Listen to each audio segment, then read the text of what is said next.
How is it going today with my WWE Crown Jewel 2018 pay-per-view? Of course, Crown Jewel aired live on the WWE Network as well as pay-per-view this morning or afternoon, of course, depending on where you lived. And I gotta say, coming out of Crown Jewel, I just can't help but laugh. You know, the booking of the show, especially the last handful of matches, just had me. It's one of those things where it's so ridiculous, you just can't help but just laugh and enjoy it because it's so ridiculous. And that was the case for especially two of the matches toward the end of the show. But besides that, I felt like everything else in the show was just very average. I know a lot of people are already saying this is a horrendous show, terrible, just burying the show completely in the ground. But personally, I felt like it's still an easy show to sit through. I'm not saying it's a good show by any means. I don't think it was a good show, but I feel like everything was at least watchable. I feel like everything was like on that average level, especially the first round matches were very average. They were short and sweet. That's the best way to put it. I thought we had, a few good matches, one really good match for the most part, but besides that, nothing really stands out on the show. So I don't necessarily think it was bad, but I don't necessarily think it was good. It was just like, it was a show. It was like whatever to me. I didn't, I still enjoyed it for what it was. I had fun watching just because of how ridiculous some of the results and booking were for this show, but besides that, I didn't think it was terrible. Like I said, I don't think it was good, but I think it was terrible. No, that's just how I feel. It was like a whatever show. That's the best way I can personally put it. But of course, before we get into the main show, we actually had a kickoff show, which I didn't even know was happening, which featured a United States Championship match, Shinsuke Nakamura defending against Rusev. This is actually one of the better matches on the show, which is unfortunate because it took place on the kickoff, not on the actual show itself. Excuse me. But it was good. Right from the get-go, they locked up. Rusev, I got the upper hand Nakamura. Nakamura came back, hit a backstabber to take control over Rusev, grinded him down. Held him down for a while until Rusev has come back with some chops and, of course, a spinning leg kick. Was pretty much, set up for the accolade. Nakamura fell out of it. Set up for the Kinshasa. Rusev countered into the accolade. Had Nakamura in the accolade for a while. It actually looked like Nakamura was in a tap, but Nakamura was crawling on the ropes. Rusev went to pull him back into the accolade, but genius finish. So Rusev pulls him back to put him in the accolade. Nakamura slides under, lifts his head up, so he basically headbutts him in the nuts, which, Nakamura is known for low blows, so he did that. Referee didn't see it. Sets up for the Kinshasa. His Kinshasa 1-2-3. Nakamura retains the United States Championship. Pretty damn good match. I enjoyed it a lot. I thought the finish was genius too. So yeah, that definitely should have been the main show. Like I said, it's one of the better matches on the show, but it was on the kickoff, so I guess it really doesn't necessarily count. But yeah, it was a good match for the kickoff show. I enjoyed that. Then of course go to the main show, which opened up with none other than the return, because he's hosting the show apparently. The return of Hulk Hogan, brother. Hogan comes out, pretty much just says that the crown jewel is going to run wild on you. It was not really much of a promo. It was short and sweet. Didn't really say much to it. So Hogan's back. I don't know what they're going to do with him in the future, but yeah, thankfully that was the only appearance we had from Hogan the entire show. So Hulk Hogan's back. Cool. Awesome. And then, of course, we go to the first match, which was the first round match of the WWE World Cup Tournament. Randy Orton taking on Rey Mysterio. Very short and sweet match. Orton hit a beautiful drop kick off for a springboard from Mysterio. Mysterio went for a 619. Orton countered into the Drake DDT. Set up for the RKO. Went for the RKO, but Mysterio countered it into a cradle. 1-2-3. Rey Mysterio defeats Randy Orton that quickly. And, of course, after the match, Orton immediately RKOs him. Throws him in the announce table. Just pretty much working on the ribs of Rey Mysterio to, injure him going into the semifinals. So Orton and Rey, very short opening match, not much to it, but it was good for what it was. Then we go to, of course, the second first round match. Jeff Hardy taking on The Miz. This was slightly better than the opening match. Got a little more time as well. Miz and Hardy both worked pretty well. Good back and forth, evenly matched for the most part. Hardy sent Miz to the outside. Of course, did a barricade, did his little walking the barricade into a clothesline. Threw Miz back in the ring. Went for the senton, but I believe Miz hit him down. But then he went for a twist of fate. Or no, he tried to roll up Jeff Hardy. The referee caught him. Jeff Hardy went for a twist of fate. Miz countered into a skull crush finale, which was a beautiful transition, by the way. It was so smooth. That was like Randy Orton, Jeff Hardy, Royal Rumble counter smooth. It was super smooth and from the twist of fate into the skull crush finale. Thought it was absolutely awesome. Miz hits it, 1-2-3. Miz advances to the semifinals, defeats Jeff Hardy. Like I said, slightly better match than Rey Mysterio and Randy Orton. From there, we go to the third first round match. Seth Rollins taking on Bobby Lashley. Not much here. Bobby Lashley pretty much dominated Seth Rollins. Seth Rollins for a suicide dive, but Lashley cut him off, hit him with a spine buster, and pretty much worked over Rollins the majority of the match. Was working on his neck and working on his back. It was just, not really too much going on. Rollins won when he rolled through Lashley and ended up hitting him with a curb stomp for the 1-2-3. So Rollins defeats Bobby Lashley to advance to semifinals. Not much of a match here. Like I said, it was pretty much Bobby Lashley dominating Rollins, and that was all it really was to it. So not much there. And then, of course, go to the final first-round match of the WWE World Cup Tournament. Kurt Angle taking on Dolph Ziggler. Surprisingly, this was actually the best match of the first round. I thought Kurt Angle looked absolutely awesome. He was very dominant on Dolph Ziggler, hitting a lot of suplexes. You know, of course, did the trifecta of the 3 German suplexes on Dolph. Was able to do the Angle slam on Dolph at one point, but Dolph actually kicked out, which very, very surprised me. And, you know, some great amateur wrestling between both of them. So I thought it was, you know, for what it was, like, what, 8 minutes or so we got from these two. I thought they went out there and had a pretty fun, entertaining match. I enjoyed it. I thought Kurt Angle looked absolutely awesome. I thought they looked great. And, you know, it was a fun match. But, of course, you know, Ziggler got thrown, or Angle got thrown to the post. Ziggler hit a zigzag. 1-2-3. Dolph Ziggler defeats Kurt Angle. Very surprised with that. Definitely didn't see Ziggler beating Angle, especially considering how much they hyped Kurt Angle. I thought for sure he's going to go to at least the semifinals. I predicted him to go to the finals, but I at least thought for sure the semifinals. But no, Ziggler defeated Kurt Angle, and I was very surprised by that. I didn't expect Angle to be eliminated that quickly. But like I said, for what it was a fun match. I enjoyed it. Best match of the first round, if you ask me. Then, of course, we go to the SmackDown Tag Team Championship match, the Bar defending against the New Day. Not really much to this match. You know, your basic tag team formula in terms of heel and faces. It's evenly, you know, it's even back and forth. And of course, the heel team isolates one member of the face team. And that was pretty much the formula. Cesaro and Sheamus is working on Kofi throughout the entire match, pretty much until Kofi got the hot tag. Big E ran roughshod. Sheamus cut him off when he went for the, you know, the spear to the ropes off the apron, cut him off there. But then, you know, the New Day got the upper hand at the bar, ended up doing the spot where, like, Big E had him up like a power bomb, and then Kofi, like, gave him a double foot stomp on the back of his head. But I don't know if Big E fucked up or what, but I don't know if Big E's supposed to fall, but it just came off awkward, because he double stomped him, and then, like, Big E just did nothing with him on the shoulder. So I thought that was very odd how that came across. But it looked like New Day was getting the upper hand, looked like they're closing in on the tag team titles, but Big Show ended up hitting the KO punch on Big E once Big E went to the corner with the referee. Referee ducked down. Big Show KO'd, and then followed up with a brogue kick from Sheamus to Big E for the 1-2-3 to win the match and retain the SmackDown Tag Team titles. It was a good match, not as good as the previous matches were, but it was solid for what it was. No complaints about me. Thankfully, the Bar retained, and they'll probably do a 6-man tag on SmackDown Live this upcoming Tuesday, so that should be a good match right there. But yeah, for what it was fine. From there on, we go to the WWE World Cup Tournament semifinals. Of course, Rey Mysterio taking on the Miz. Rey Mysterio and the Miz have really good chemistry, I thought. You know, Rey Mysterio tried to work a fast-paced match from the very get-go, but Miz cut him off, started working on his ribs, even put him in a bow and arrow submission hold. I thought was unique, because Miz really does submission, so to see him bust it out, that was good.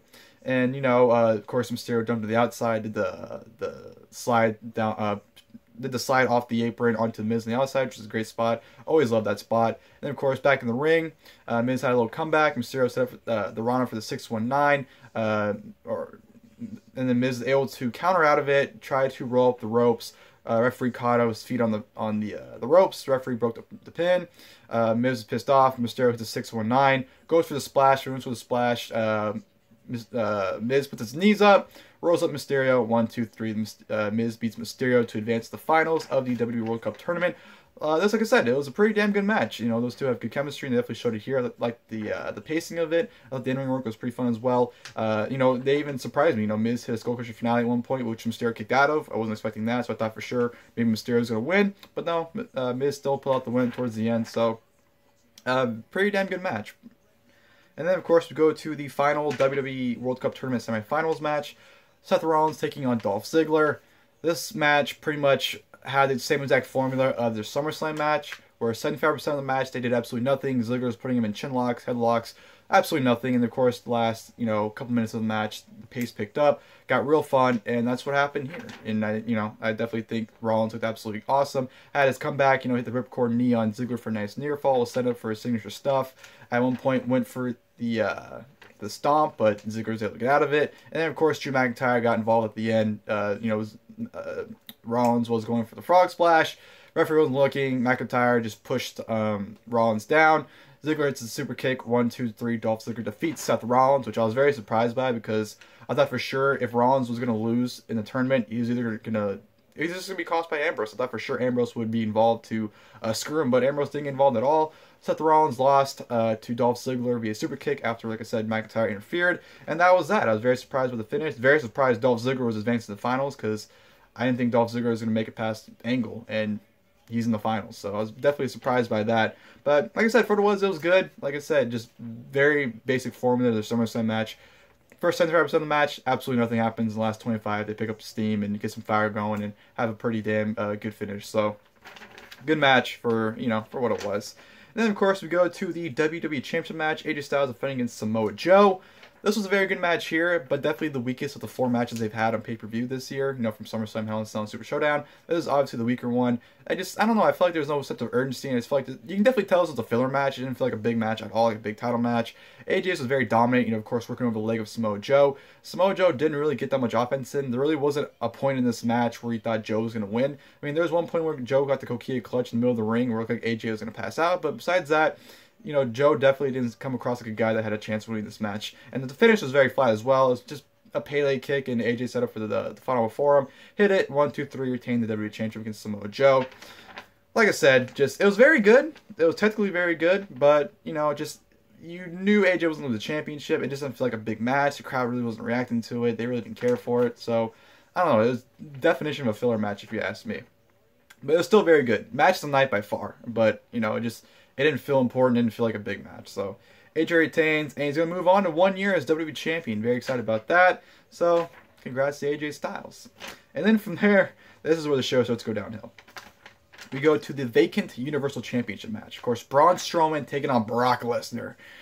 Baron Corbin's there, holds the championship up, and then all of a sudden, he just hits Strowman in the back with the title and demands the referee ring the bell. Referee rings the bell. So the match starts, and immediately Brock Lesnar hits an F5. I'm thinking, no fucking way they're doing this. 1, 2, Strowman kicks out. Hey, cool. Okay, Brock immediately hits another F5. 1, 2, kicks out again. Hits another F5. 1, 2, kicks out again. So what does Brock do? He takes him and just F5s him out of the ring. Onto the outside. Just, fuck you. F5 on the outside. And then, of course, they tease a count out finish because there's no champion. So if Brock won by, count out, he's a new champion. But, of course, Strowman makes it in by 9. Brock gets a few more F5s, Strowman keeps kicking out of, which to me is laughable because a year ago, he couldn't kick out of 1 F5, but here we are a year later, he's kicking out of 6 F5s. I just thought it was a tad ridiculous.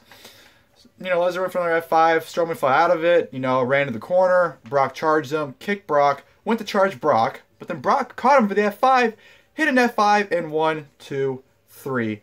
Brock Lesnar is once again the Universal Champion. We're fucking back to square one. Brock Lesnar being champion was the biggest problem the company had, and they're back to square one. And not only are they back to square one. I don't know why I said it so awkwardly right there. But why can't you push Braun Strowman all the way? Braun Strowman's obviously a guy they want to push to the top, but every time he's in a big match, he can't fucking win apparently. This is exactly what they did to Ryback in 2012 and 2013. They wanted to portray him as a big star, but every time he was in a big match, they didn't have the faith to push him or have him win. I just don't get it. I really don't. And Lesnar being champion again, I don't get the reasoning. Who the fuck's he going to face? Especially if he goes WrestleMania as champion again. Oh my god. Unless they're going to, to me, Lesnar being champion, there's only one person to dethrone him at this point, and that's fucking Drew McIntyre. So unless you want to turn McIntyre and push him to the moon, I don't understand the reasoning that Brock Lesnar is champion again. I really fucking don't. It's idiotic and stupid, and I couldn't disagree with the decision even more. The only upside about it is that Survivor Series, we're getting Brock and AJ again, which was a fantastic match last year, so hopefully they can have another great match this year. But besides that, I literally do not see the logical sense in making Brock Lesnar the Universal Champion again. This was perfectly Braun Strowman's time, and they just can't seem to go all the way with him for whatever reason. So, yeah, back to square one with Lesnar as champion. Woohoo. I just laughed. When Brock beat him, I just couldn't help but laugh. It was it's ridiculous, but I don't know. Lesnar's champion again. Whatever. And if you thought that was bad, we go into the WWE World Cup Tournament Finals, which is supposed to be The Miz taking on Dolph Ziggler. They come out. The referee is trying to eject McIntyre. McIntyre's refusing to leave. And McIntyre says, fuck it. You can beat Rollins. You can beat this fucking guy. Ziggler has his back turned. All of a sudden, Miz attacks Ziggler. He's taking Ziggler out, throws Ziggler on the outside. Then Miz dumps to the outside, and all of a sudden, Miz just like collapses. I'm like, what the fuck just happened? And then all of a sudden, Miz is limping, and he's injured. And he throws Ziggler back in the ring. He's selling. The referee's saying, hey, you can't continue. Miz is throwing a fit, saying that, hey, I can continue. I've never been injured. I can wrestle. I'm fine. I can compete. Referee says, no, you're fucking done. Referee pretty much tells ring announcer, listen, Miz is out. Ziggler wins by forfeit. As Greg Hamilton's announcing it, Shane goes, fuck no, we're not doing that. I'm taking his spot. Yes. So the finals is now Shane McMahon taking on Dolph Ziggler. So the match starts, and, you know, just Shane's beating the fuck out of him. Ziggler hit DDTs, you know, all the Shane typical stuff you see.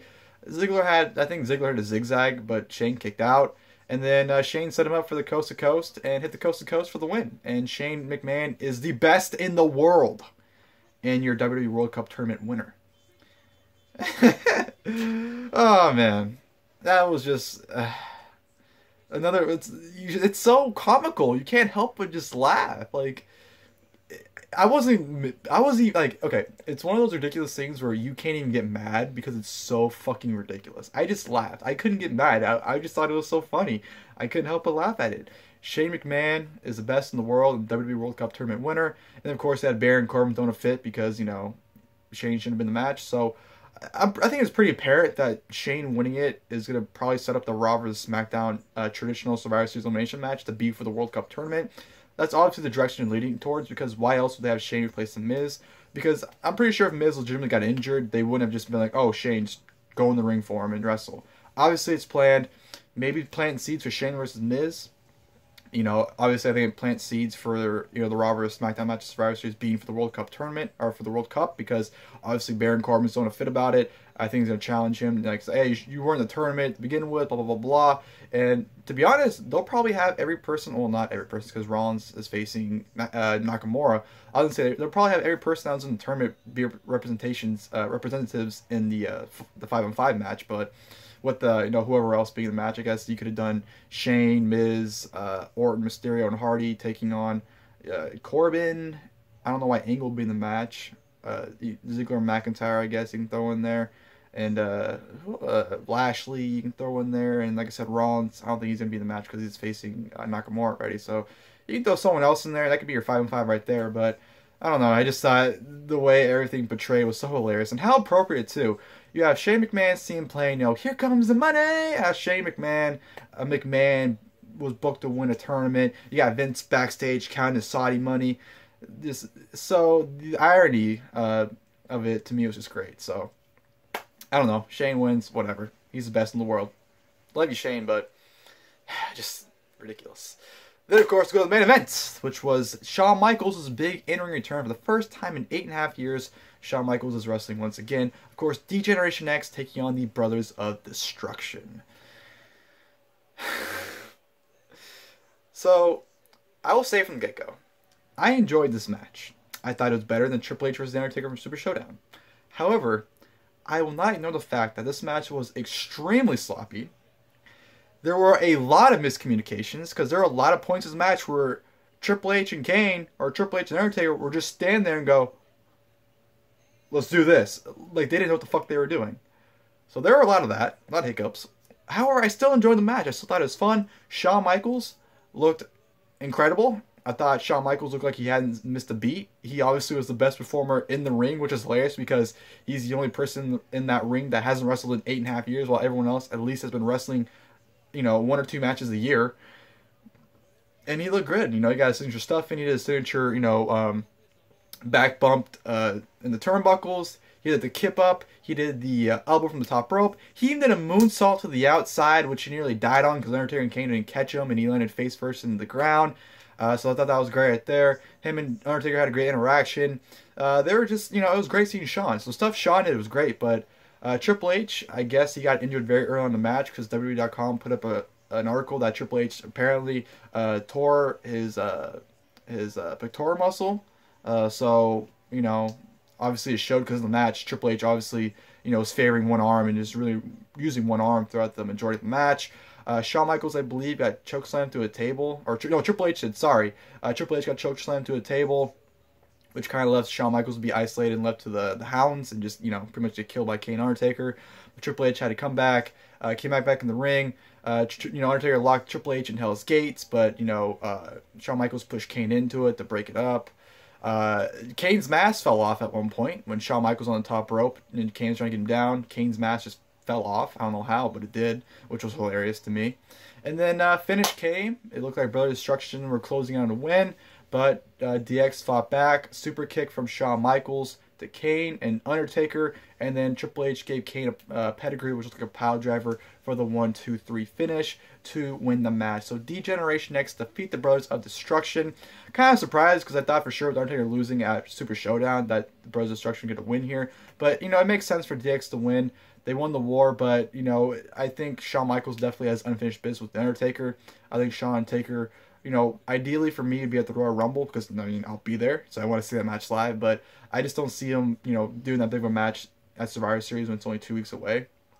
So I don't know. I mean, they could end the feud right here and there, but I don't know. Something to me just, even though DX won, it didn't feel like the end. It didn't feel like the finish. I feel like there's definitely more, and I feel like Undertaker's been coming for Shawn Michaels. So if he does, like I said, hopefully it's at Royal Rumble because I'll be there and I'd love to see that match live. But like I said, it was a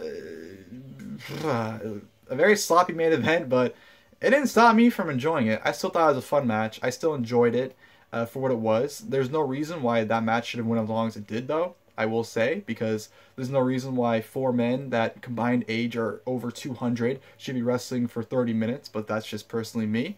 And yeah, that's it for Crown Jewel. Like I said, it was a very whatever show. It was just a show to me. I didn't think it was good, but I didn't think it was terrible like a lot of people did. I thought a lot of the stuff was very average, and I feel like it was still a watchable show. It was, it wasn't 4 hours, it was almost 4 hours, but it didn't reach that 4 hour mark, thankfully. But I just feel like, I still thought it was easy to sit through. I didn't really sit there struggling to sit through, like sitting there like, oh my god, this is dragging. I feel like a lot of it was easy to sit through, mainly because a lot of the matches were short. But, short and sweet. That's the way I saw it. I still enjoyed majority of the matches for what they were. Like I said, match tonight to me was AJ and Joe. Very good match, but just it definitely felt like a filler match to me. But yeah, Crown Jewel, it's done and over with. Now we're on the road to Survivor Series, which I'm really looking forward to. I already have Stack Card, Nakamura and Rollins, Ronda and Becky, and of course AJ and Lesnar once again in a rematch. It's already looking like an amazing show, so I'm already looking forward to Survivor Series in 2 weeks. Hopefully that show delivers. And yeah, that'll do it for the video, guys. Hope you guys enjoyed the video. If you guys did, please like below. And of course, the next time I'll see you guys later. Thank you guys for watching the video.